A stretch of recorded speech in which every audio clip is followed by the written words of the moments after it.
Lesson 60. The dative with certain verbs, temporal clauses, Caesar Book 1, Chapter 7, begun. Hi everybody, welcome back to Lenny's Latin class. Today we're on page 179, and as I have mentioned recently, at this point we are only about 13 lessons from the end of the book. So the composition of our lessons is starting to change.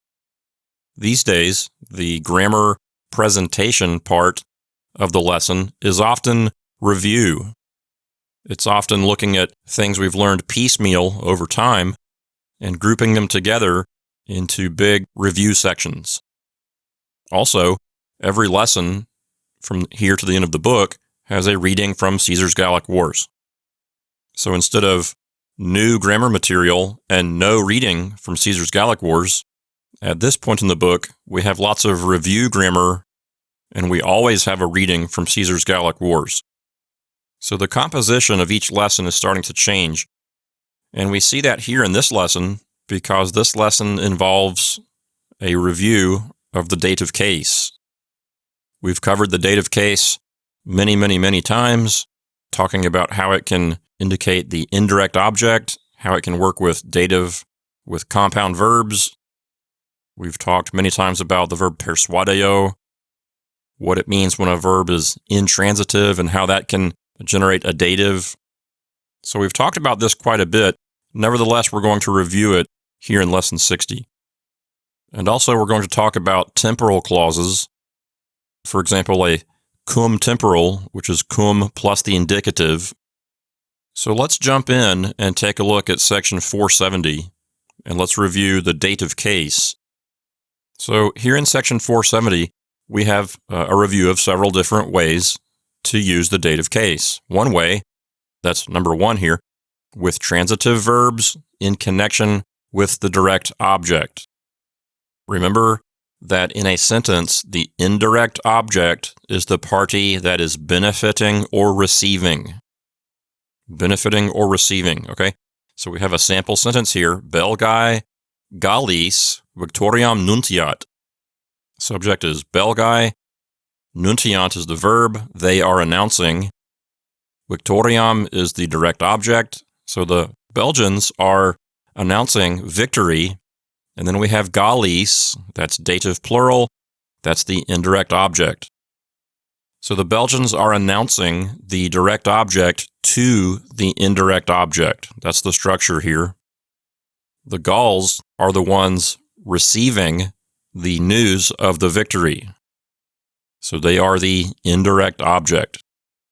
Okay, so number one is a review of the indirect object use of the dative. Number two, with verbs compounded with certain prepositions. We covered that extensively. We have a sample sentence, Helvetii omnibus praestant. The subject is Helvetii, the verb is praestant.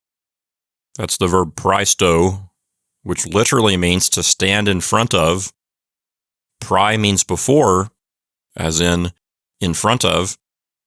It comes into English as the prefix pre, P-R-E.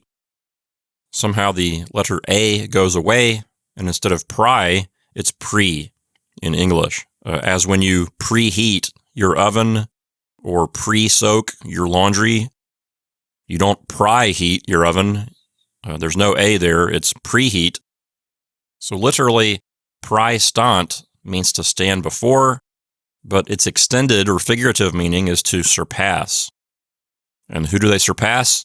Omnibus, everybody. So the Helvetii surpass everybody. And so why is omnibus dative?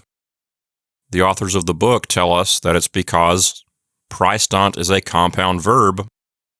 I've read several articles about this to try to get more of a solid answer on why this is. And sometimes they'll say that the reason a compound verb takes the dative is because it's intransitive. If you stand in front of someone, there's no direct object there. There's no target of that activity. The idea of being in front of someone is more of a spatial relationship, like expressed by a preposition. So one way to think of it is that it's intransitive. Another way to think of it is that the prepositional part of the verb prästant, is giving you the feeling of a prepositional relationship to the everyone, the omnibus. Perhaps like a dative of reference, as in the idea of the Helvetii are standing in front of, with relationship to or in reference to everyone. So you can think of prästant as generating a dative because it's intransitive and it can't generate a direct object, or because the feeling of the preposition is creating the feeling that a dative is necessary to show who that prepositional or spatial relationship is in reference to. And if you read articles about this, they'll talk about both of those and how it's really different for different verbs. Sometimes they try to find patterns or hard, fast rules to explain the behavior of the verbs that take the dative, and they can't always do it. So it can be complicated. But the short version of the story is, if you see a verb that's got a prepositional prefix, don't be surprised if it's going to take a dative, either because it's intransitive or because that preposition on the front is guiding you toward using that word with a dative. It just feels like a dative ought to follow. Speaking of intransitive verbs, we have section 3 here in section 470. It says the dative can work with intransitive verbs, which I was just mentioning. Some verbs, which in English are transitive and therefore take a direct object, are intransitive in Latin and take an indirect object. And they mention some of these in section 471, the section below this section. It says Rule 38. The dative of the indirect object is used with verbs meaning favor, help, please, trust, command, obey, serve, resist, believe, persuade, envy, threaten, pardon, spare. So all those kinds of verbs can take the dative. Why is that? If you favor someone, for example, if I say in English, I favor Sheila over Fred. In English, the word Sheila would be a direct object. I favor Sheila. Or if I say, I help Fred, in English, the word Fred is a direct object. If I say, I trust Sheila, in English, the word Sheila is a direct object. But in Latin, it's not quite like that. In Latin, the feeling of the sentence is that if you favor someone, the idea is that you're being favorable toward someone.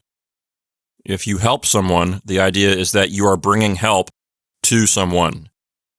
If you please someone, the idea is that you are being pleasing to someone.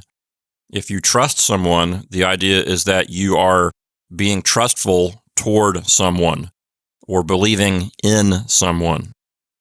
If you command someone, the feeling is that you are giving a command to someone. If you obey, you are being obedient toward someone. You get the idea. So all these verbs in Latin, they involve being intransitive. If you are obedient toward someone, in that kind of statement, there is no direct object. You're just being something. You're being obedient. For example, with the verb in Latin, the verb persuadeo, we've seen examples where it takes a direct object and an indirect object. We saw sentences in which the word id was the direct object, and then the people being persuaded were in the dative. So the idea was someone is persuading it to someone. And that's really what's happening, is you're persuading an idea to someone. So the people being persuaded in Latin are not the direct object. If you envy someone, you're being envious toward someone. If you pardon someone, you're being lenient toward someone. So that's why in Latin, all those words take the dative, is because really at heart, they're intransitive.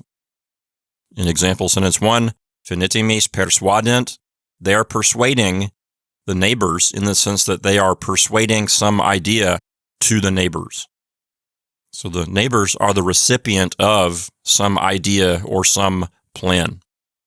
In number 2, alabrogibus imperavit, he, she, or it commanded or ordered, in the sense that he, she, or it gave a command, and then to the allobroges. So they are the recipient of a command. So that's why in Latin, these kinds of verbs here take the dative, because really at heart, they're intransitive. At the top of page 180, we have a note. It says, in the passive construction, these verbs are impersonal, and the dative is retained. Finitimis persuadetur. Literally, it is persuaded to the neighbors. The finitimis, the neighbors, still are the recipients of whatever is being persuaded.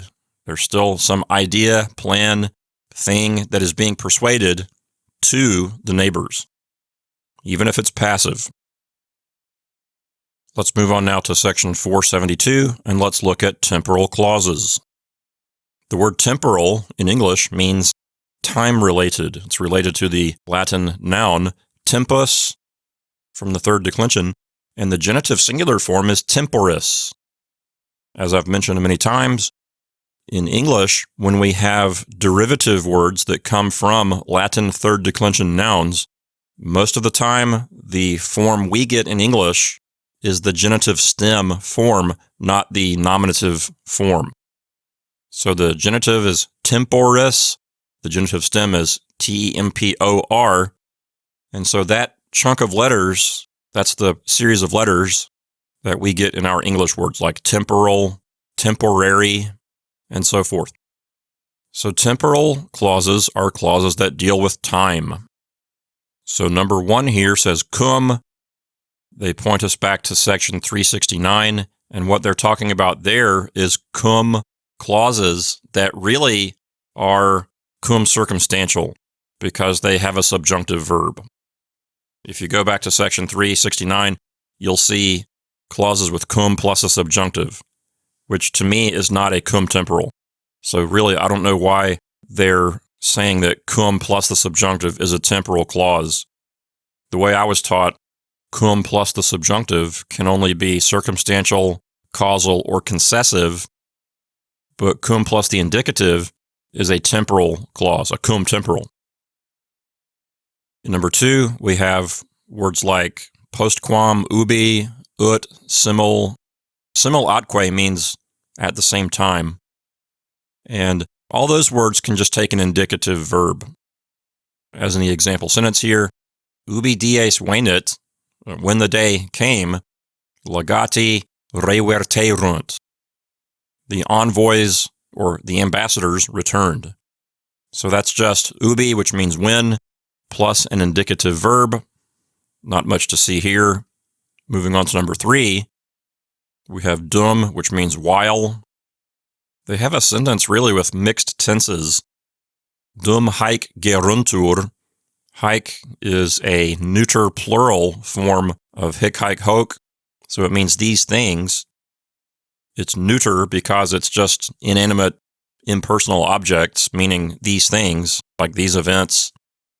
Dum haec geruntur, while these things are going on, that's the verb gero, which means to bear or carry.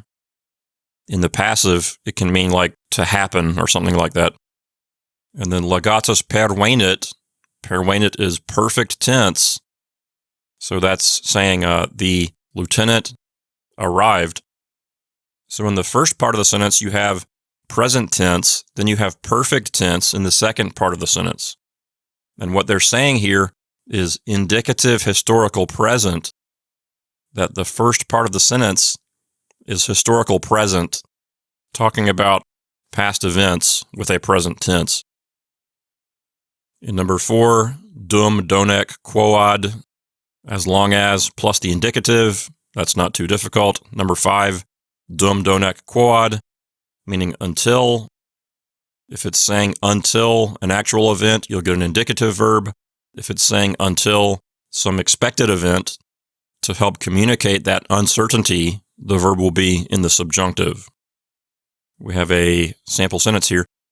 Caesar genawai manebit dum milites conveniant. Manebit is future tense, third person singular, he, she, or it will stay.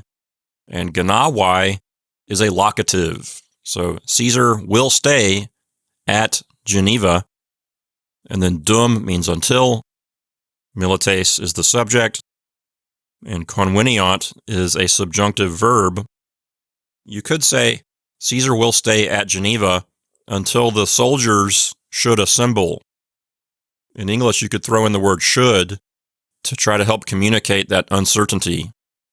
So the idea of the soldiers assembling is an expected event. It hasn't actually happened.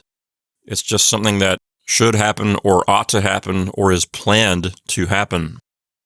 Conveniant, by the way, is present tense, but because it's subjunctive and because the word until is here, as far as timing is concerned, it has to happen in the future. So it has a feeling of futurity to it. So you could say Caesar will stay at Geneva until the soldiers will assemble. You could say that until the soldiers should assemble, maybe. But really the way they have it here is fine. Caesar will stay at Geneva until the soldiers assemble. So that's just fine. But here you see something in the Latin that doesn't really come through in the English translation. But I think the main thing to notice here is that, I've mentioned several times how the subjunctive mood in Latin is associated with uncertainty. This is an excellent example of that the soldiers gathering together is not certain at all. It's expected, but it's not certain. So being in the subjunctive here, the verb conveniant, the fact that it's subjunctive helps give you the feeling of uncertainty in the Latin. So as a student of Latin, I think that would be something for you to notice and take note of, that the uncertainty of that event is being communicated by the subjunctive. I think that's worthy of note. Moving on to number 6, antequam and priusquam mean before, and you can have an indicative verb. So this really isn't too complicated here. We've seen lots of this before, and this is basically just review. Let's take a look at our vocabulary for this lesson in section 473. Pauci is a first and second declension adjective. Pauci, pauci, pauca. Notice that all three of those forms are plural because we're talking about numbers of things. And if you have few of something, then by definition, it is plural. So pauci is masculine plural nominative, pauci is feminine plural nominative, and pauca is neuter plural nominative. So that's why they're giving us those forms, is because they're inherently plural. In English, we have words like paucity, which means scantiness. So we have related English words. Next, we have praecipive, which means especially. If I had to guess about the etymology, I would say that prae here means before, and cipive is from the verb capio, which means to take. So I think it means something like take before, in the sense of put this thing before in priority. So, if you say especially, you're telling someone to pay special attention to something. So I think take before is the etymology of praecipive. A couple of other ways to say especially in Latin. One is in primis, meaning something like in the first things or among the first things. And then also there's the word praesertim. That's praesertim, praesertim. Again, notice the prae prefix there, which means before. I think the idea is put this before other things. So praecipive, praesertim, and also in primis. Those are all ways to say especially in Latin. Dum can mean while or as long as we saw above in section 472. It can also mean until. It's part of the state motto of South Carolina, which is dum spiro spero. While I breathe, I hope. Or as long as I breathe, I hope. Next we have postquam, which means after. Of course, post by itself is a preposition that means after. It takes the accusative case. Priusquam means before. Postquam and priusquam mean before and after, not so much in a prepositional sense, but in the sense of introducing activity, such as, before I go to school, I will put on my shoes. Or after I go to the store, I will go to the coffee shop. Moving on, we have the deponent verb moror, morari, moratosum, which means to tarry or wait. It can also mean to delay, to slow something down. I believe our English word moratorium is related to this, although moratorium sounds Latin too, doesn't it? Sounds like a third declension genitive plural. Taking a look at the dictionary online, it says that moratorium is a late Latin word meaning delaying. So it is related to this new verb moror. Next we have indulgeo, indulgere, indulsi, indultum. That's an irregular verb of the second conjugation. Notice that the infinitive has a long E, 3 letters from the end. So indulgeo, indulgere. So that's second conjugation. If it were indulgere, that would mark it as third conjugation with a short E, and then the accent getting moved to the third syllable from the end. That would make it third conjugation. But here with this long E in the infinitive form, 3 from the end, indulgere, that's second conjugation. Throughout this book, the example verb they've used for the second conjugation has been the verb moneo.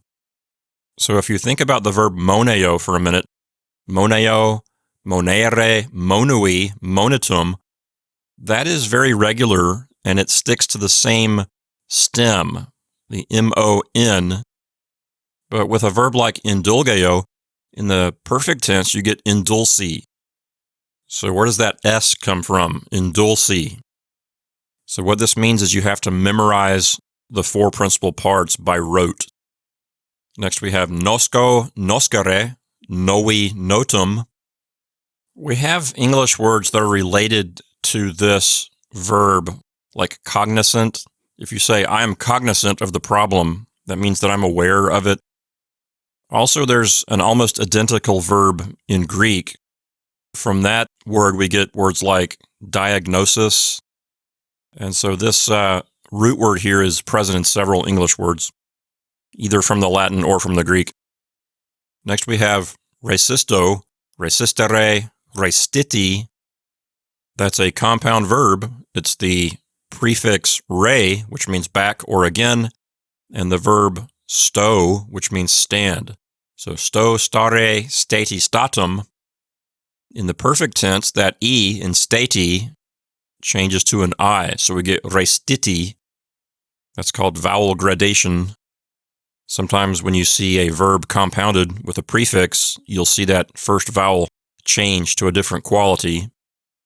So the verb sto means to stand, but there's also the verb in Latin sisto, S-I-S-T-O, which means to cause to stand. And they're different because one is transitive and one is not.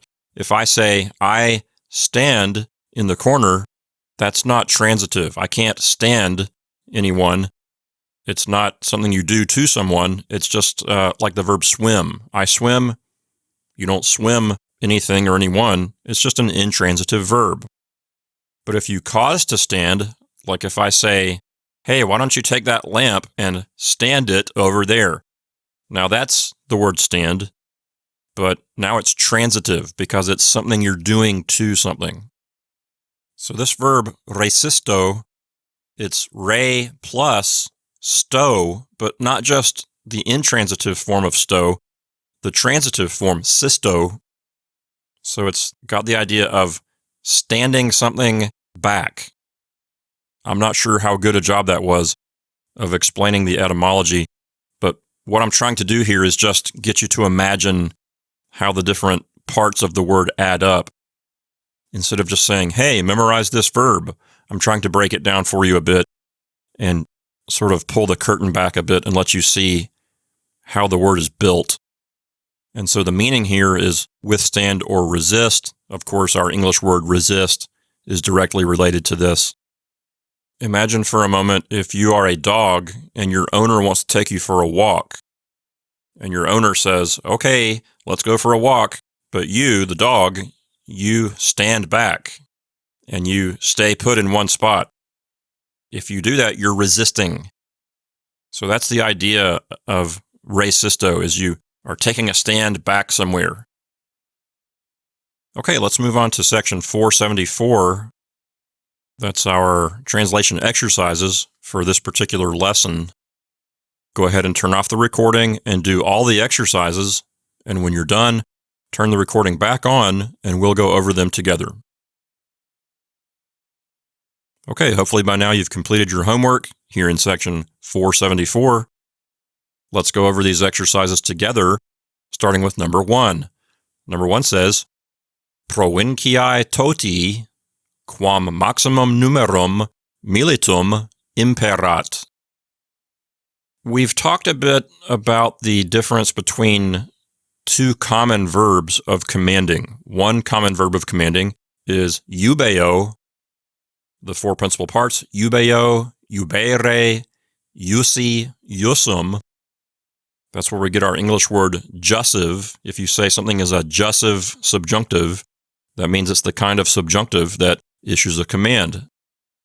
When you use the word eubeo in Latin, it takes an accusative as the party being commanded to do something. That's different from the verb we see here, which is impero. Impero, really, it means command, but it's a compound verb. The I am at the beginning is really I N. The N turns into an M because it wants to match the labial quality of the letter P. We see this in all kinds of words, like the word computer. It's not computer.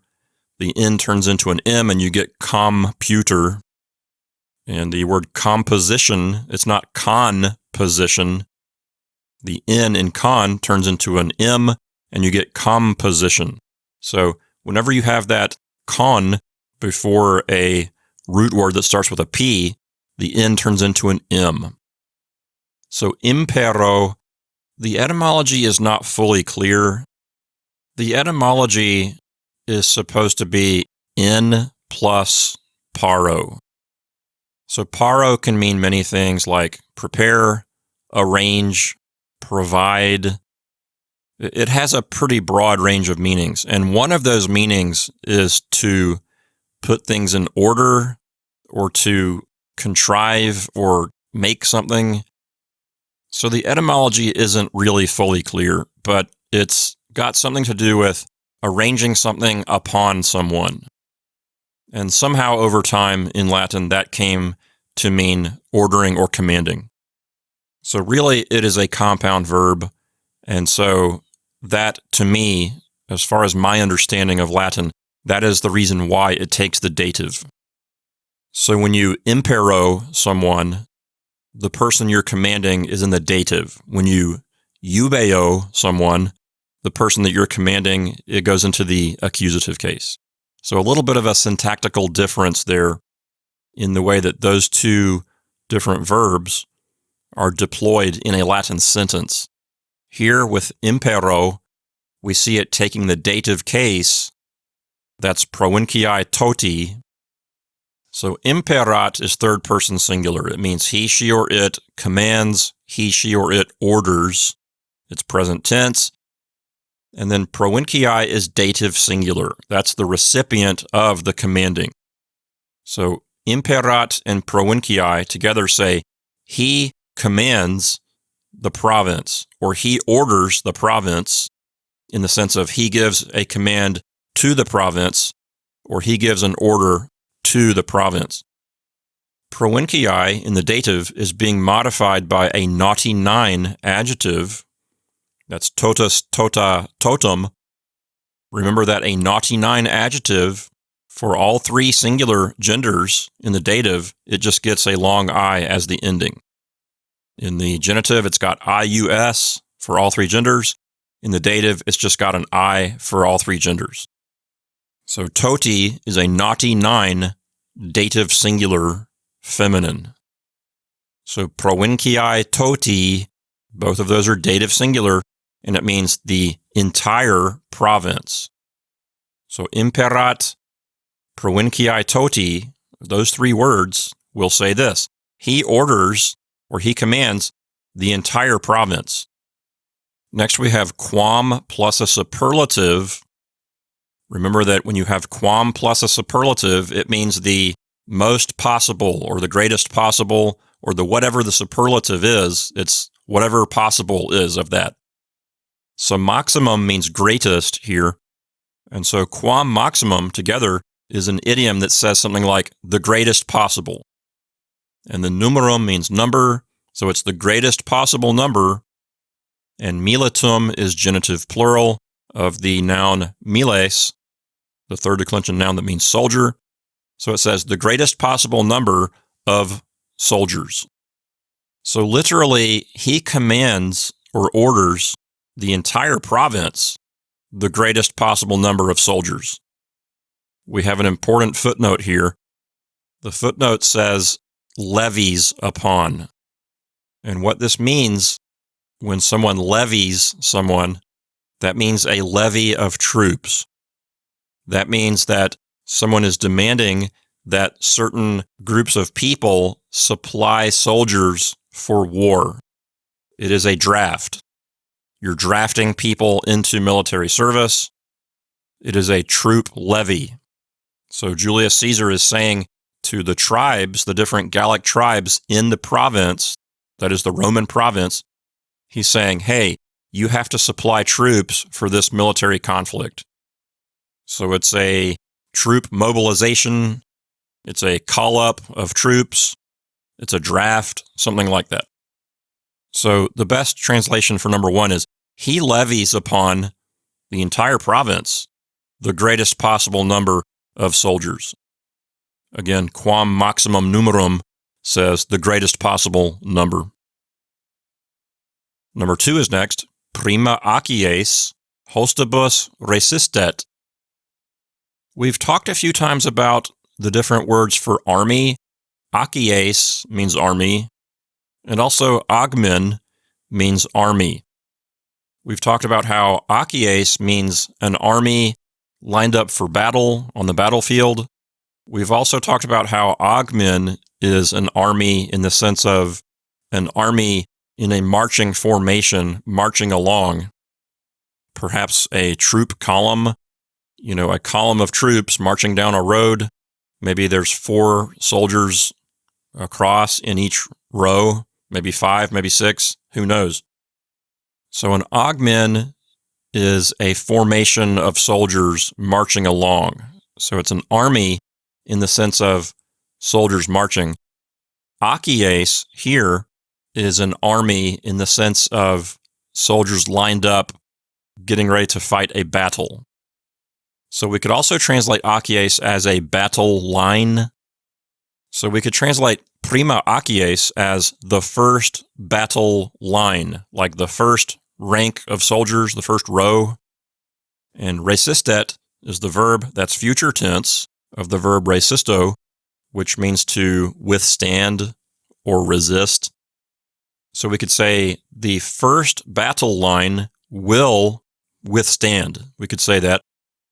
And then resisto, because it's a compound verb, we have hostibus here in the dative. So the idea of resisting the enemy, that takes the dative. So number 2 says, the first battle line will withstand the enemy, or the first battle line will resist the enemy. Number 3 is next. decimi legioni Caesar indulcit praecipue. Our subject here is Caesar, that's Julius Caesar. Indulcit is the perfect tense, third-person singular form of indulgeo. So Caesar and indulcit will say Caesar favored. Praecipue means especially, and here indulgeo is taking the dative, probably because indulgeo is a compound verb. Furthermore, it's probably intransitive. It probably carries with it the idea of he was favorable toward, and therefore is intransitive. And decimi is an adjective that means tenth, decimus, decima, decimum. It's modifying legioni, that's legion from the third declension, it's dative singular. So decimi legioni means third legion, and it's in the dative singular. Legio, of course, is feminine. That's why decimi is feminine. So literally, it might say Caesar was favorable, especially toward the 10th legion. So if we do it that way, it makes it more clear why legioni is dative, because it's toward them. But in smoother English, we could say Caesar especially favored the 10th legion. Number 4 is next. Ariovistus eis quos vicit imperabit. Here we have a main clause and a relative clause. Quos vicit is the relative clause. The main clause, Ariovistus eis imperabit. Imperabit is future tense, third person singular. He, she, or it will command, or he, she, or it will order. And the subject is Ariovistus. He's that German mercenary warlord. So Ariovistus will command, or Ariovistus will order. And as we discussed a few minutes ago, impero means to command or order, but it's a compound verb, so it takes the dative. Whoever you are commanding is in the dative case. Eis is dative plural. That's a form of is, ea, id. So we can translate it as them or those. So Ariovistus eis and imperabit will say this. Ariovistus will command those, or Ariovistus will command them. Quos vicit is a relative clause. Quos is the relative pronoun that starts the relative clause. It's masculine and plural because its antecedent eis is masculine and plural, but it's accusative because of the role it plays in the relative clause, which is direct object. The verb in the relative clause is vicit. That's from the verb winco, V-I-N-C-O. Winco means to conquer. And vicit is perfect tense. So vicit says he, she, or it conquered. And then quos is the direct object. That's accusative plural.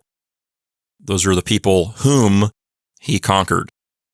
Number 4 altogether says, Ariovistus will command those whom he conquered.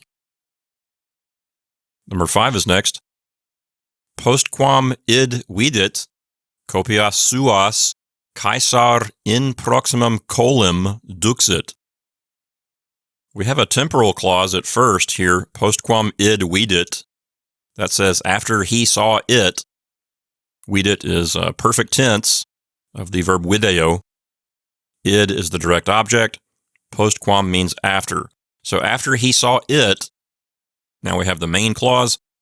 Caesar is the subject. Duxit is the verb. That's the verb duco in the perfect tense, third person singular.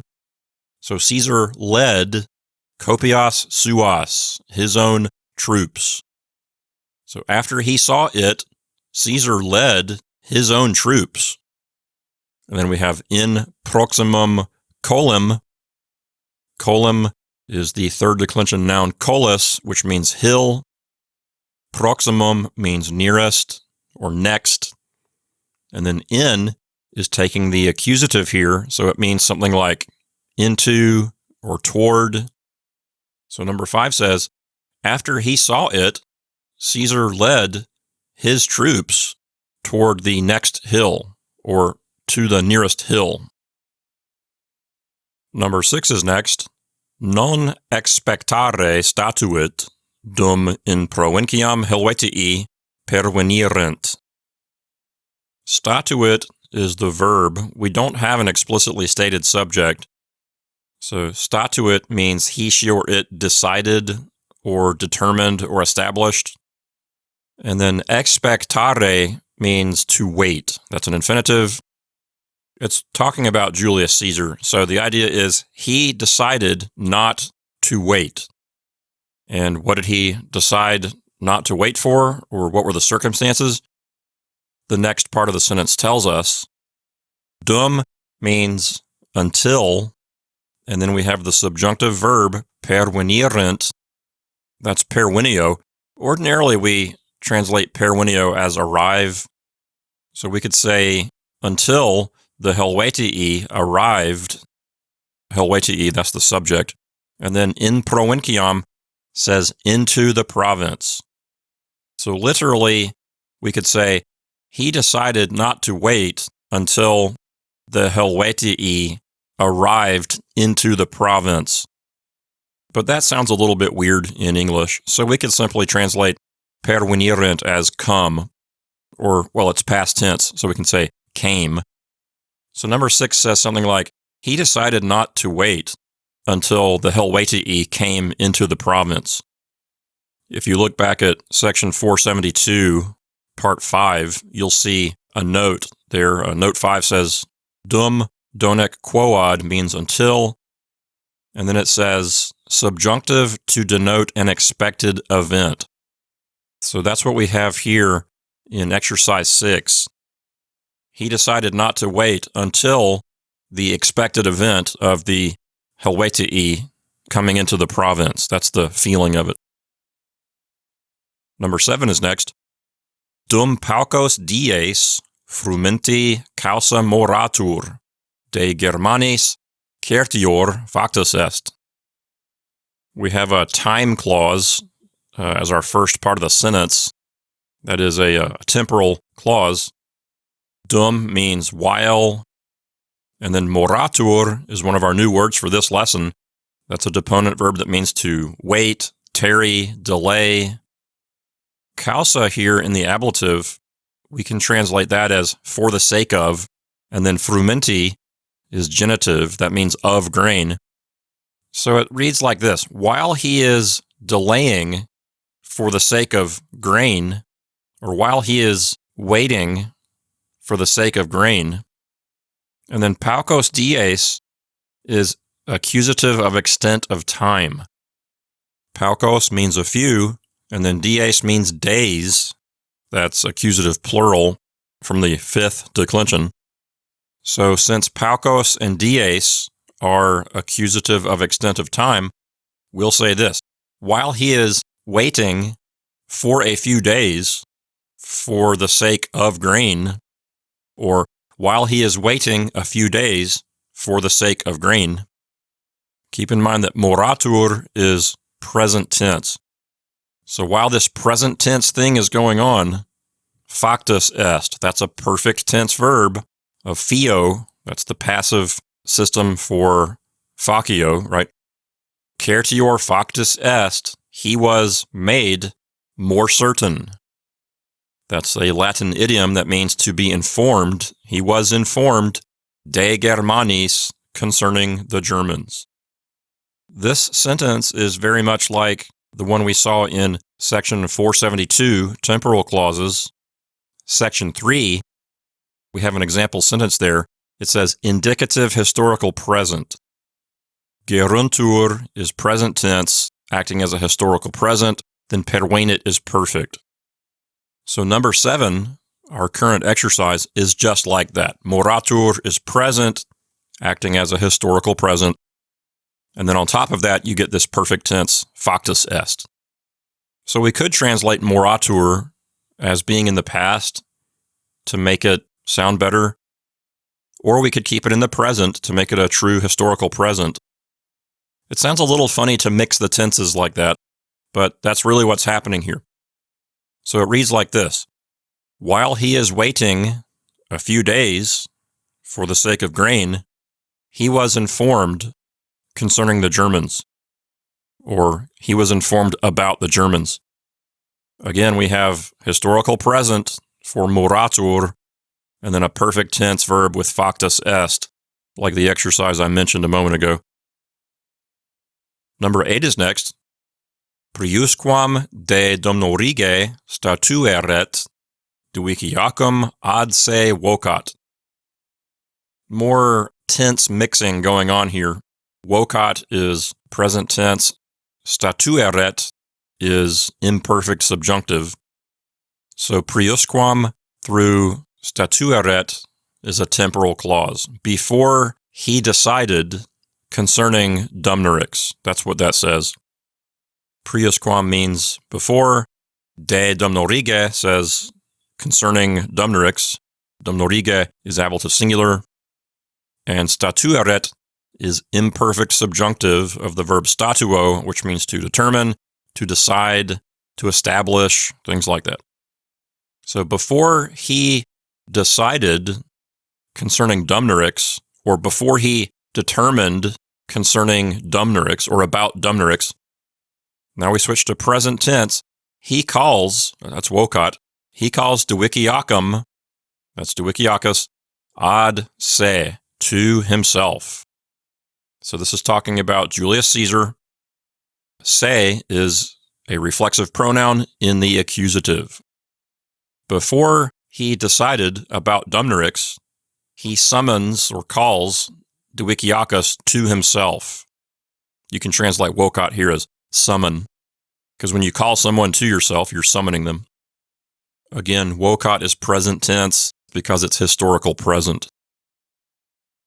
Number 9 is next. Priusquam milites laudo pauca de virtute dicam. Another temporal clause.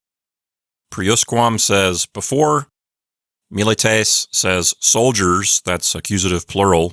That's the direct object. And then laudo, that's kind of a rare first-person singular verb. Laudo means I praise. So number 9 is someone speaking in the first person. So before I praise the soldiers, that's what the first clause says. Before I praise the soldiers, dicam, that's future tense of the verb dico, first person singular. So it's I will say.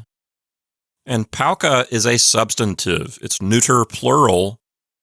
Literally, I will say a few. And then de virtute says concerning valor. So before I praise the soldiers, I will say a few concerning valor. So it will help if we throw in a word like words. Instead of just saying a few, let's fill out that substantive a little bit and say a few words. Take a quick look back at section 472, part 6. It says, antequam and priusquam mean before. It says mood the same as in 5. So in 5 it says indicative to denote an actual event, subjunctive to denote an expected event. So here in exercise 9, in this temporal clause, we have an indicative verb. That's laudo. It's not subjunctive. So that gives more of a feeling of sureness, of certainty, that this is a real event that's going to happen soon. It's not just some future thing that might happen. It's really going to happen probably right now. So the fact that laudo is indicative, it adds a feeling of certitude or certainty that would not be communicated by the subjunctive. So this is a good teachable moment for how the indicative mood is associated with certainty and the subjunctive mood communicates less of a sense of certainty and communicates uncertainty. So number 9 will say this: before I praise the soldiers, I will say a few words about valor. Number 10 is next. Ipse quoad potuit fortissime restitit. Our main clause here is ipse and restitit. Restitit is third person singular perfect tense, so it means he, she, or it resisted, or he, she, or it withstood. We don't have an explicitly stated subject. We don't know who it is, but we know that we do have the intensive pronoun ipse, which means himself. It's masculine, so we know it's a he. So we could have our subject and verb as he himself withstood, or he himself resisted. Fortissime is a superlative adverb. It means most bravely, or perhaps very bravely. So he himself resisted very bravely. Now, what do we do with quoad potuit? Quoad can mean as long as. Potuit means he, she, or it was able. So put that together and we get something like as long as he was able, or as long as he could. So number 10 says, he himself, as long as he was able, resisted very bravely. Number 11 is next. Cum hostibus resistere non possunt, ad montem se receperunt. Here we have a cum clause with a subjunctive verb. That's from cum to possunt. So that could be circumstantial, causal, or concessive. Non possunt says they were not able. Resistere means to withstand or to resist. That's a present tense infinitive of resisto. And resisto here is taking the dative. That's hostibus. So in the cum clause, we have they were not able to withstand the enemies, or they were not able to resist the enemies. So that's the content of it. We need to figure out if cum here is going to mean under the circumstances that, since, or although. We have the idiom se receperunt, which means to withdraw or retreat. Literally, they carried themselves or took themselves back. That's really what it literally says. Ad montem says to the mountain. So literally, they took themselves back to the mountain in the sense of they retreated to the mountain. Receperunt is perfect tense. So could it be although they were not able to resist the enemies, they retreated to the mountain? No, that doesn't sound very good, because that makes it sound like the things in the cum clause and the things in the main clause are at odds with each other. But it's really they're working together. Could it be under the circumstances that they were not able to resist the enemies, they retreated to the mountain? Possibly. But what about because they were not able to resist the enemy, they retreated to the mountain? That makes more sense because it tells us why they retreated to the mountain. So the cum clause here is a causal clause, what we call a cum causal clause, in which case you translate cum as since or because. So we could say since for cum. We could say since they were not able to withstand the enemy, or since they were not able to resist the enemy, we'll translate hostibus as a collective, the enemy. They retreated to the mountain. Number 12 is next.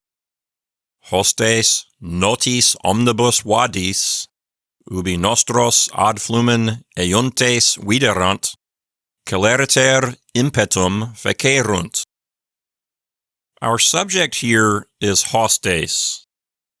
In the middle of the sentence, we have a temporal clause, but the main framing sentence, the main sentence itself is hostes and then fecerunt.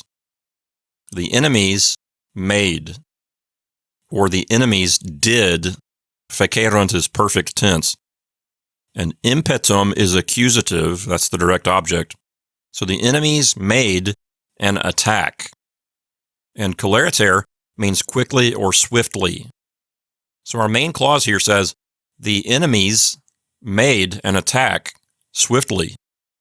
We have an ablative absolute here. Notis omnibus vadis. Vadis is the word for ford, meaning a shallow place where you can cross a river. And then notis is the verb nosko. That's one of our new verbs for this lesson. Nosko, noskere, novi notum. So if something is notum, that means it's known. So wadis notis, that means known fords. So the fords having been known in the sense that all the places where you can cross the river, all the places where it's shallow enough to wade across, those places are all known. People know where they are. And to whom are they known? Omnibus. They're known to everybody. Omnibus is dative plural. It could be that omnibus is ablative along with notis and wadis. It could be saying, with all the fords having been known. So we could take omnibus with wadis, or we could treat omnibus as dative and say, with the fords known to everybody. So really it could read either way, depending on if we treat omnibus as dative or ablative. This is what happens in Latin when multiple noun endings are the same. In the first declension, nominative plural, genitive singular, and dative singular are all AE. So you have to use context to figure out which one it is. Same thing here in the third declension.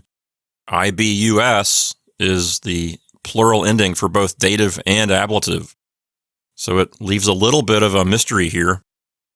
Is it saying all the fords having been known, or the fords having been known to all? Which one is it? Let's take a look at the temporal clause. Ubi means when, and then videerant is a form of the verb video, which means to see, and it's pluperfect, so it's saying they had seen. So ubi plus videerant says when they had seen, and the direct object is nostros. That means our, O-U-R. When they had seen our, that's a substantive adjective, so we need to throw in a word like men, guys, troops, soldiers. When they had seen our troops, when they had seen our soldiers, when they had seen our men, something like that. And we have a present participle here, euntes. That's a form of the verb eo, which means go. We have a footnote here, footnote 6. It says from eo. Well, that's a lot of help. It doesn't really tell us the morphology. So the present participle of the verb eo in the nominative singular is iens, iens, with a macron over the e. That's the same for masculine, feminine, and neuter. So iens means going. That's a present participle. In the genitive, euntis. In the dative, eunti. In the accusative, euntim. So the present participle of eo has an I in the nominative singular, but most of the other forms have an E. So euntes here could be nominative plural, masculine or feminine, or more likely accusative plural, masculine or feminine. And it's modifying nostros. Again, this is a present participle of eo, so it's going to mean going. So nostros, euntes, and videerant will say, they had seen our men going. Euntes is a present participle of the verb eo. Ad flumen means to the river. So the temporal clause says, when they had seen our men going to the river.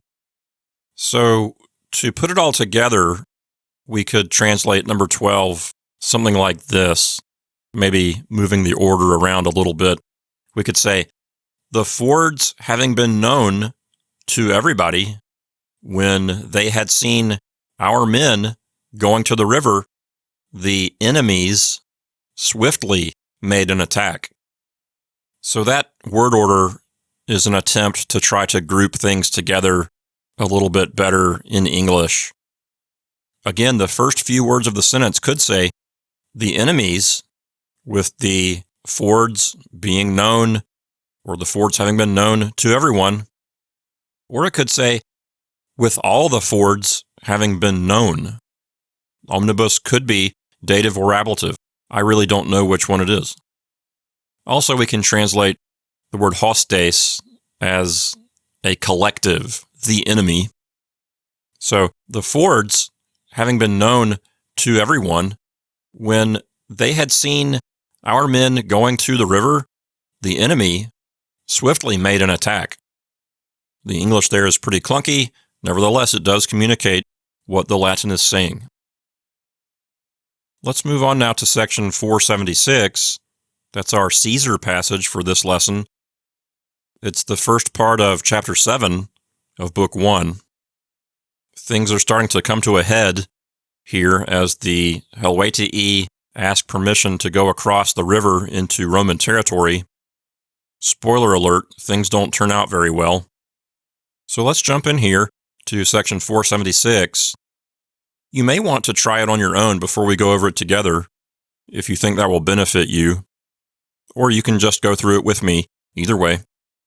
Let's read the first few words here and get into it. Caesari cum id nuntiatum esset, eos per provinciam nostram iterfacere conari. Let's stop there. This is a cum clause with a subjunctive verb, esset. So it's going to be either circumstantial, causal, or concessive. Nuntiatum and esset together will form a pluperfect passive subjunctive. The subject is id, that means it. And so nuntiatum and esset together say something like had been announced or had been reported. Nuntiatum is a form of the verb nuntio, which means to announce or report. And the idea of reporting here is that it's being reported to Caesar. So Caesari is dative singular. So we have it had been reported to Caesar. And what does cum mean? Does it mean under the circumstances that? Does it mean since? Or does it mean although? Let's try it out a couple of ways and find out. Although it had been announced to Caesar, since it had been announced to Caesar, or under the circumstances that it had been announced to Caesar. It's going to say one of those. It's not fully clear which one. So let's keep going forward. The verb nuntio is a verb of saying. So that can start indirect speech. In indirect speech, you need a subject accusative and then an infinitive to be the verb. So eos is the subject accusative.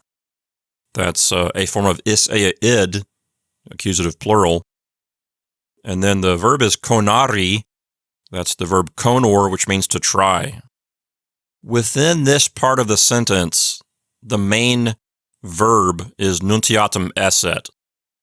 So let's translate conari, which is in indirect speech. Let's translate conari relative to that. Conari is present tense. So let's put it in the same time frame as nuntiatum esset. So we'll translate conari as were trying. So eos and conari will say they were trying. So when, since, although, under the circumstances that, it was announced to Caesar that they were trying. That's what we have so far. And what were they trying to do? Iter facere. To make a journey, make a march, do a journey.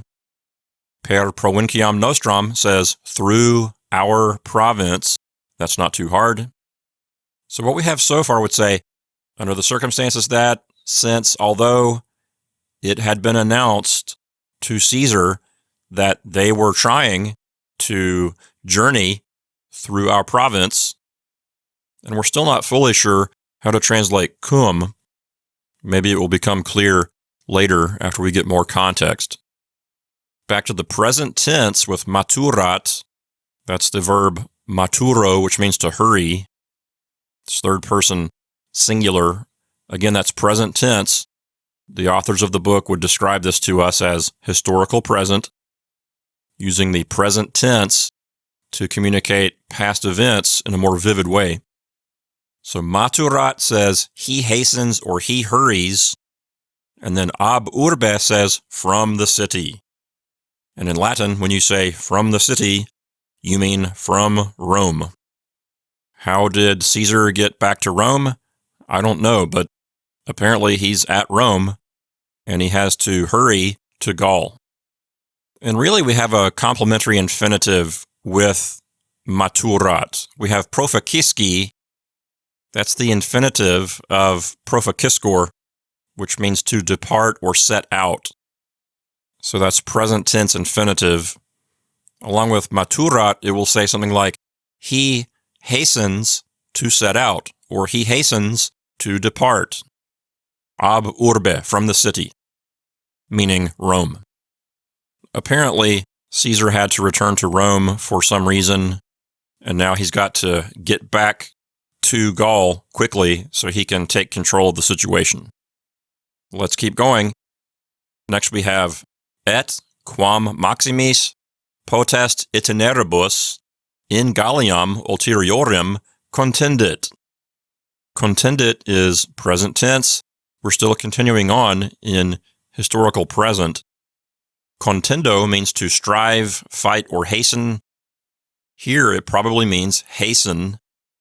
Caesar is in a hurry to travel. He wants to travel quickly from Rome back up to Gallia Narbonensis, especially the upper right corner, the northeast corner, where the Helvetii want to cross the river into Roman territory. In Galliam ulteriorem, that means into further Gaul. Remember that you have Gallia Cisalpina, that means Gaul on this side of the Alps, which today would just be northern Italy. But then if you go across the Italian Alps, you're into the province, Gallia Narbonensis. So Caesar needs to not only go up to northern Italy, into Gallia Cisalpina, no, he needs to go across the Alps, all the way across into the province. So it's kind of an arduous trip through the mountains, and he needs to do it quickly. I'm actually surprised that he didn't take a boat. Perhaps he could have gone to Ostia, the big harbor at Rome, or close to Rome, and taken a boat from there to perhaps Marseille, and then who knows. But he decides to go by land. Contendit says he hastens, and in Galliam ulteriorem says into further Gaul. So he hastens into further Gaul. And then we have quam maximis potest itineribus. This means by means of the greatest possible marches. Maximis and itineribus are ablative plural. Remember that maximis is a superlative.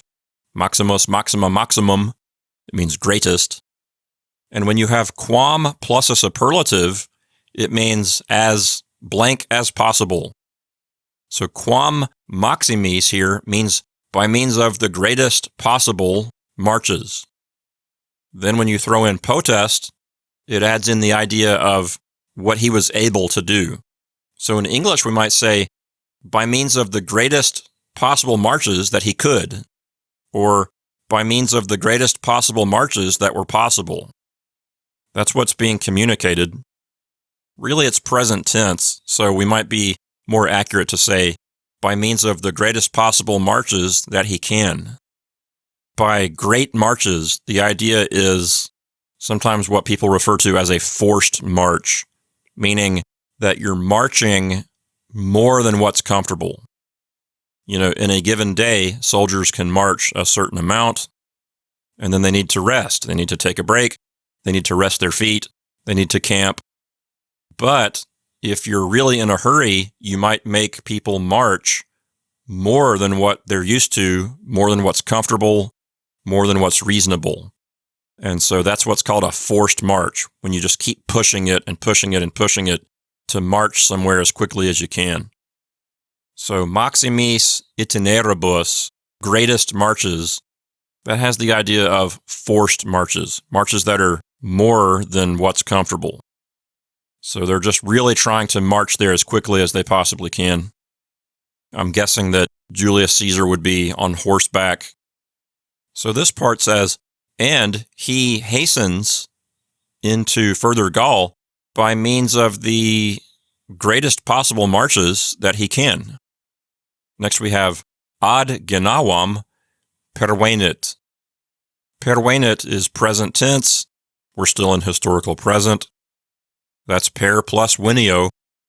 Pervenio means to arrive. And then ad genawam says at Geneva or to Geneva.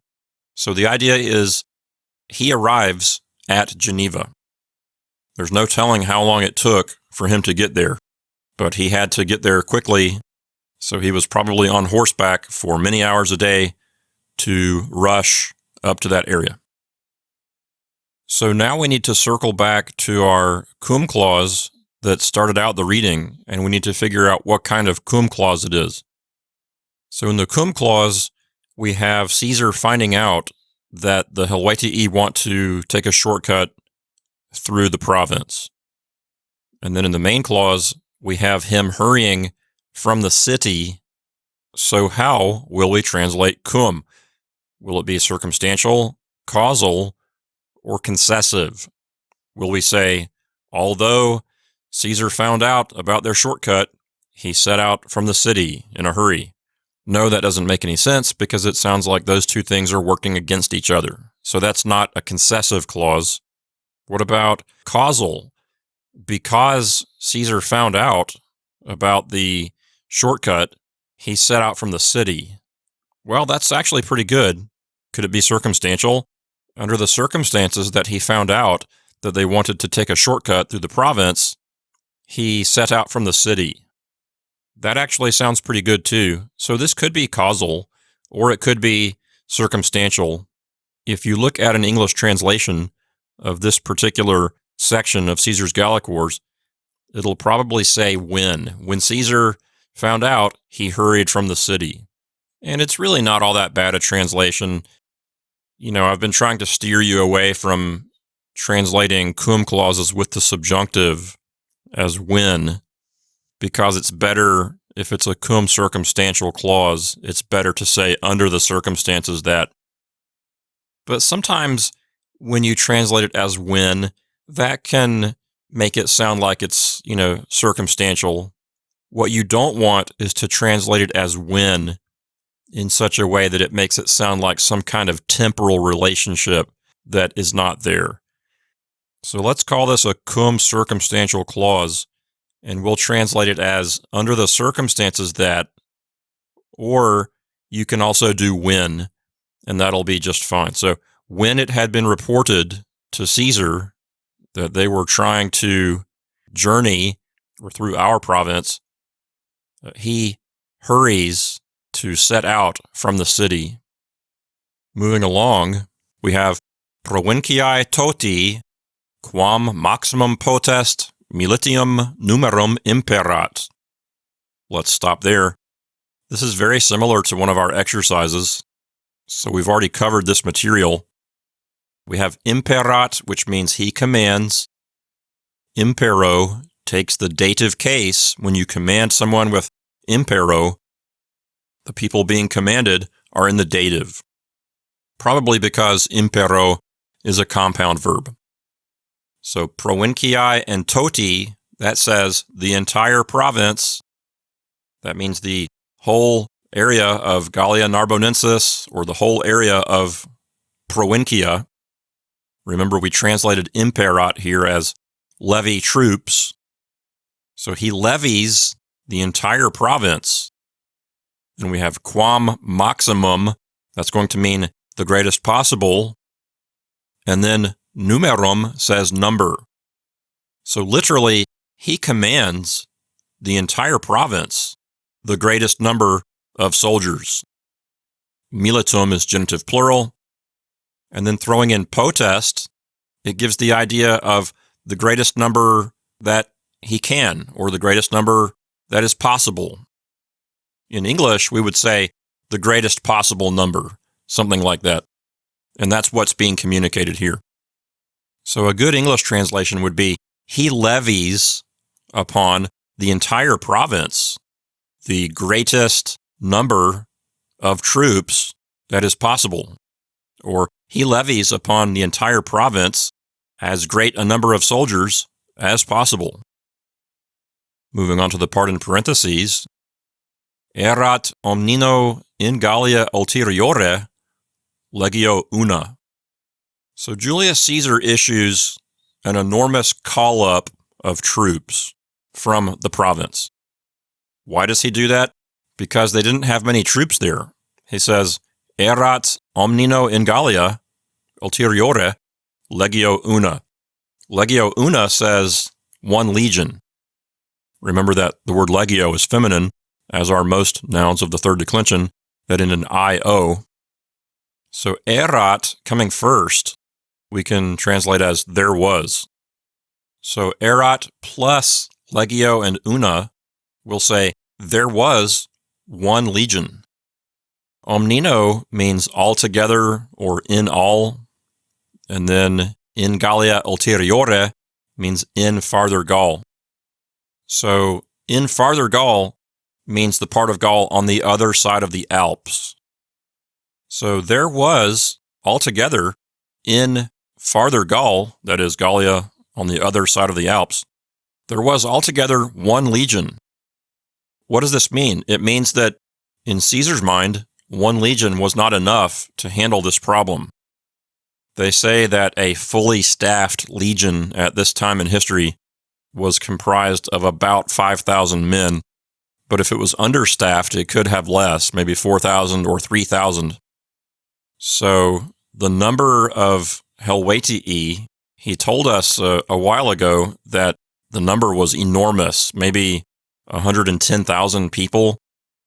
So if a fully staffed legion only has 5,000 men, and you have 100,000 Helvetii coming over across the river, that's not enough troops.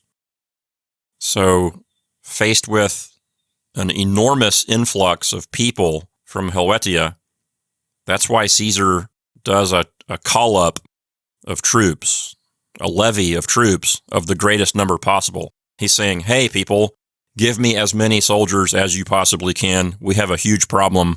We have to make an army here.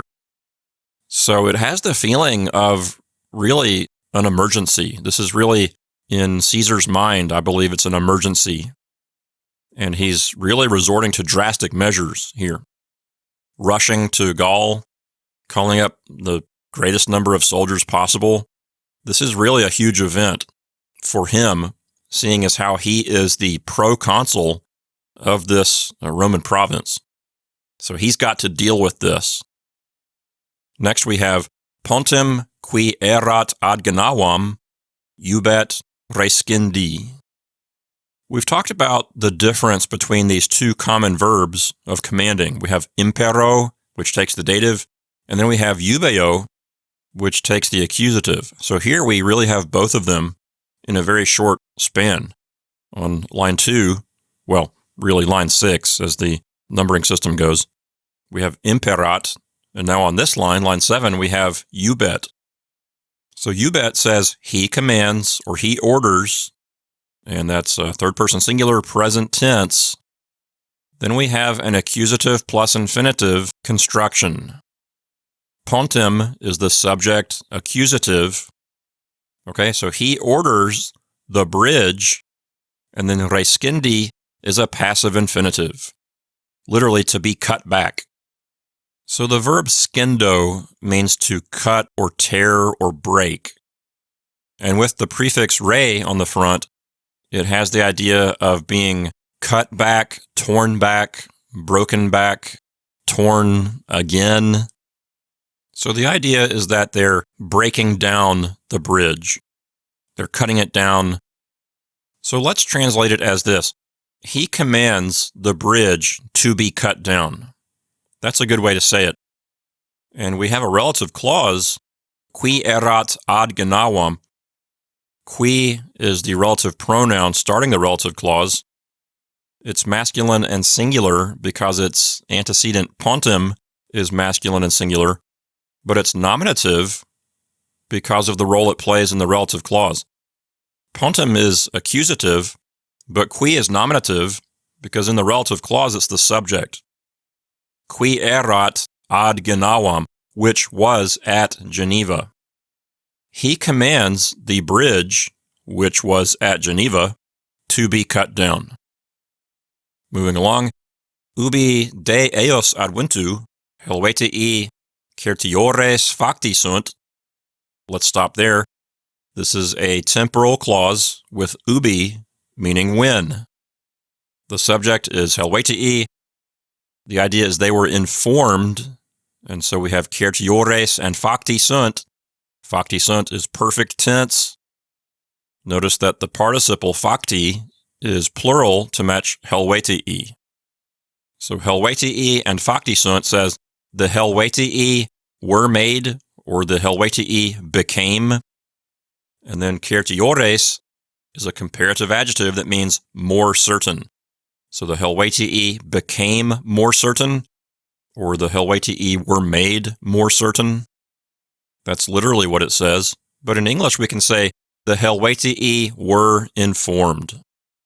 So along with ubi, we have when the helvetii were informed. And then we have de and adventu forming a prepositional phrase. De can mean about or concerning, and then adventu is the fourth declension noun adventus, which means arrival, related to the verb advenio. It's got the letter U with a macron as its ablative singular ending because it's from the fourth declension. So de adventu says concerning the arrival or about the arrival, and eos means of him in the sense of his. So de eos adventu says about his arrival or concerning his arrival. So this first line says, when the helvetii were informed about his arrival. Moving forward, legatos ad eum mittunt, nobilissimos civitatis. Mittunt is present tense, third person plural of the verb mitto, which means send. The subject is still helvetii, so the helvetii send ad eum, to him. They send legatos, meaning envoys or ambassadors.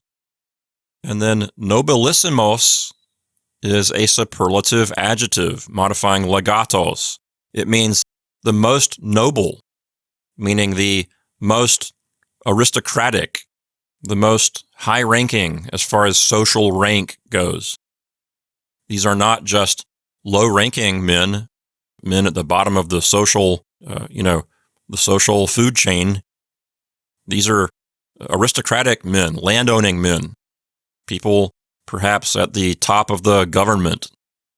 And then civitatis says of the state. So the most noble of the state. So this line here says they send ambassadors to him, the most noble of the state. Moving on, cuius legationis nameius et verudoctius principem locum obtenebant. This section of the reading really is a relative clause starting with cuius. Remember, for the forms of the relative pronoun, we have qui, quae, quod, cuius, cuius, cuius. In the genitive singular, for all three genders, cuius is the genitive singular. So cuius is a relative pronoun in the genitive, and it can mean of which, or perhaps of whom. Here it's being paired with legationis. That's the third declension noun legatio, which means delegation. So cuius plus legationis, both being genitive singular, will say something like, of which delegation. Then we have two names, nameius and verudoctius, and the verb is obtenebant, which means they took possession of or they held. Ordinarily, we've been told that obteneo means to take possession of, but it can also mean simply to hold. It can mean to have, occupy, possess, or it can also mean to gain or acquire. Here, it probably just means hold. So obtenebant, being imperfect tense, we'll say they held. And principem locum means the chief place. Principem means chief, first, top. We have our English word principal. And then locum means place. So literally, this part says, of which delegation Nameius and Verudoctius held the chief place, in the sense of the chairmanship. They were in charge of the delegation being sent to Julius Caesar. So Nameius and Verudoctius are apparently two Helvetii, probably high-ranking aristocratic members of society, and they are basically co-chairmen of this delegation being sent to Julius Caesar. Starting with the word qui, we have yet another relative clause. Qui is a relative pronoun, starting a new relative clause. This particular relative clause, if you will notice, has a subjunctive verb that's dicerent. And so what we have here really is a relative clause of purpose. 2 lines before this, we have mittunt. Okay, so they send legatos. That means ambassadors. And what they say about relative clauses of purpose is that you need to have a clearly expressed antecedent. And so qui here does have a clearly expressed antecedent. That's the legatos. So qui dicerent says, who would say. Dicerent is imperfect subjunctive of the verb dico, which means to say. So with mittunt and legatos from line 9, and then qui dicerent from line 11, that sets up a relative clause of purpose. Taking into account just those words, it would say, they send ambassadors who would say. But the meaning of it, being a relative clause of purpose, is this. They send ambassadors for the purpose of saying blah, blah, blah. So when you get to qui and dicerent, that's starting a relative clause of purpose, and you need to put in the idea of for the purpose of, or so that they might blah, blah, blah. Whatever wording you need to express that is telling us purpose. You could say, they send ambassadors to say, they send ambassadors so that they might say, or they send ambassadors for the purpose of saying. You can word it however you want, but it just needs to include the idea that it's expressing purpose. So they send ambassadors in order to say, or for the purpose of saying. And now we get into line 11, where we see the heavily footnoted part, sibi and esse. But the good news here is that we've already covered all of this in our exercises. Starting with dicerent, we have indirect speech. And so with sibi and esse, we're going to have dative of possession. Sibi is a reflexive pronoun referring back to the ambassadors. So they send ambassadors to say that sibi esse. And so what does that mean? Esse is going to say that there is to them, in the sense of dative of possession, in the sense of they have. And then in animo says in mind. Okay, so the idea of having something in mind means intending. So literally, to say that it was to them in mind, meaning they have it in mind. Lots of idioms here. In animo, meaning intend. Esse and sibi, meaning dative of possession. And then sine ullo maleficio says without any mischief. Sine means without. That's a preposition that takes the ablative. Ullo means any. And then maleficio means wrongdoing, evil doing, mischief. Ulo and maleficio are both ablative singular because sine takes the ablative. The next segment is iter per provinciam facere. Iter and facere mean to make a journey, to do a journey, to do a march, to make a march. And per provinciam says through the province. So putting it all together, let's back up a bit all the way to line 9 so we can get the full effect of the relative clause of purpose.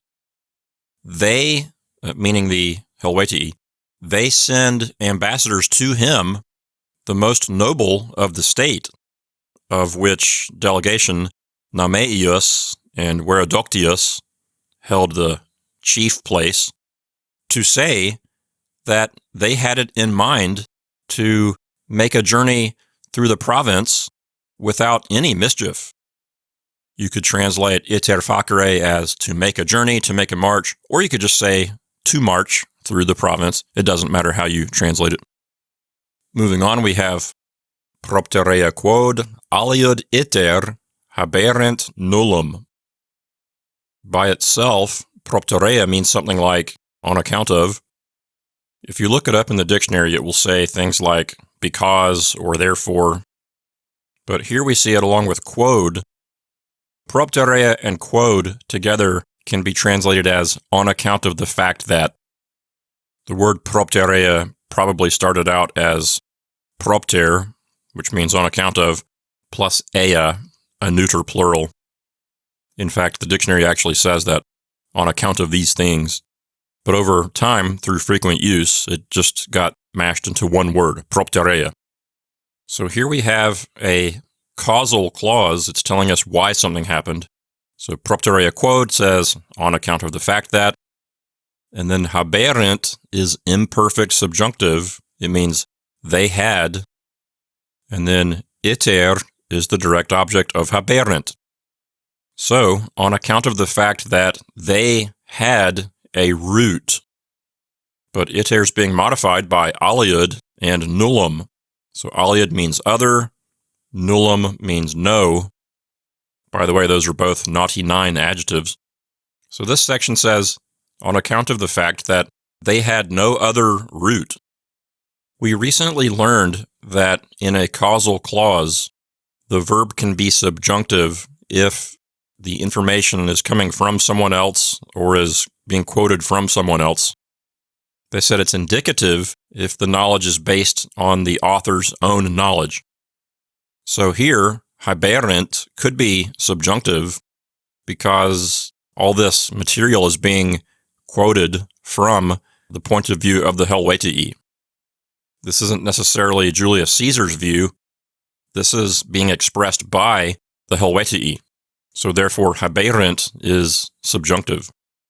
Finally, we have rogare ut eis voluntate id sibi facere liceat. Rogare means to ask. That's the present infinitive of the verb rogo, which means ask. So rogare says to ask, and this last section of the reading looks to me like an indirect command. The recipe for an indirect command is a verb of asking, demanding, insisting, something like that, plus ut, plus a verb in the subjunctive that expresses the thing that you want someone to do. And that's what we have here.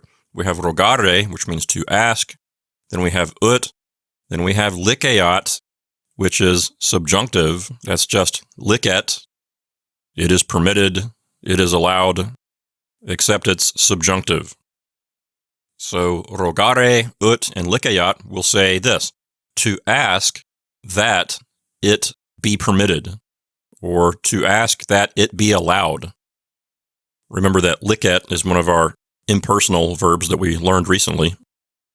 Along with liceat, we have the infinitive facere. And the direct object of facere is id. So facere and id say to do it. So what that gives us is to ask that it be permitted to do it. And then sibi is to them in the sense of to themselves. referring back to the subject, which is the helvetii. So that gives us to ask that it be permitted to them to do it, in the sense of granting them permission. Voluntate is the third declension noun voluntas, which means will, as in desire. It's related to the verb volo, which means want, and it's related to English words like voluntary, volunteer, because when you volunteer for something, you're doing something because you want to. And then eus is a form of is ea id. It's genitive singular, so it means of him. So literally, in a very wooden fashion, we could say, to ask that it be permitted to them to do it by the consent or by the will of him. So with eus and voluntate, instead of saying by the consent of him, we can just say with his consent. That's a nice smooth way to translate it. And instead of saying to ask that it be permitted to them to do it, we can translate that in a non-literal way to put it into smoother English. We can say to ask that they be allowed to do it. Again, that's not literal, but it's a nice smooth translation, and it expresses what the Latin is communicating. One last thing, why is rogare an infinitive? If we take it as a continuation of indirect speech from dicerent, that could feel a little bit weird. We have a relative clause of purpose on line 11. That's qui and dicerent, and that's working from mittunt on line 9. So on line 9, mittunt legatos, they send ambassadors, and then qui dicerent, who would say, in the sense of in order to say, or for the purpose of saying, because that's a relative clause of purpose. And once you have dicerent, you're in indirect speech. So the esse being an infinitive, that makes sense because it's clearly in indirect speech. But what about rogare? Is it they send legates or they send ambassadors in order to say that they are asking that it be permitted? That's kind of awkward to say in order to say that they ask. You don't really need both of those. So it could possibly be that rogare is working from mittunt. You know, in English, we use a bare infinitive all the time to express purpose. In fact, that's probably the most normal way we do it. I might say, I'm going to the store to buy bread. So to buy there is merely an infinitive. But what is that infinitive saying? It's saying, I'm going to the store for the purpose of buying bread or in order to buy bread. So in English, we use all the time a bare infinitive to express purpose. In later Latin, you see that too. This is classical Latin from right in the middle of the classical period. Although some people consider Caesar to be a little bit earlier, you know, oftentimes people look at the Augustan age really as Golden Age Latin. And people like Cicero or Lucretius, they see that as a little bit before that. So for that reason, I would not expect to see a bare infinitive being used to express purpose. For example, on line 9, we have mittunt and legatos. They send ambassadors, and then with rogare, you could say to ask that it be permitted, as if it's expressing purpose. You don't see that a whole lot, but it does exist. It is a thing in Latin, in classical Latin even. Occasionally you'll see it. So that's one possibility, is that it's working from mittunt. If this were Latin from, 200 AD, then I would lean much more towards saying that that's a bare infinitive of purpose. So just to satisfy my own curiosity, I checked Hans Friedrich Müller's book, which has excellent notes. And here's what he says about this sentence. He says, rogare is an infinitive dependent on dequerent in indirect statement. Because it may be deduced from the sibi that appeared earlier, Caesar has ellipted the proper subject of the infinitive, which would be se. So as far as Hans Friedrich Müller is concerned, you can supply the word se here with rogare, and that continues indirect speech. So what that would give us is they send ambassadors in order to say that, and then moving to rogare, that they are asking that it be permitted to them. For me, that sounds a little strange to say that they say that they are asking. I mean, it's possible. I could say to my friend, hey, go over to the store and ask for a job. Go in there and say that you are asking for a job.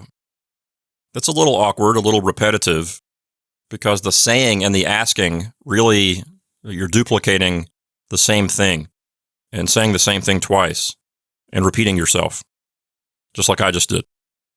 So it could be a continuation of indirect speech, as Hans Friedrich Müller says, or it could be, this is much less likely, but it could be a bare infinitive expressing purpose coming from mittunt.